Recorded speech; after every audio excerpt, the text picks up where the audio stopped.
خب زمانی که من وارد این دوره شدم واقعا با یه حال بدی بود که وارد شدم و اول میخواستم روی جسم خودم، یعنی من زمانی که میخوام روی دنیای بیرون تاثیر بذارم اولین چیز باید اون قلمرو خودم رو فتح کنم.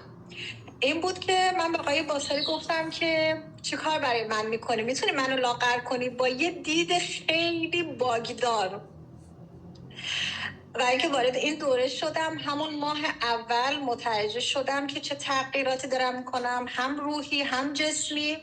توی 3 ماه تقریبا 13 کیلو کم کردم. الان تقریبا به مرز 15 کیلو، شایدم بیشتر. تازگی وزن نکردم.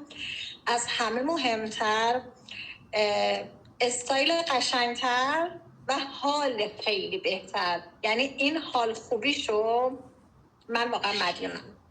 مرسی.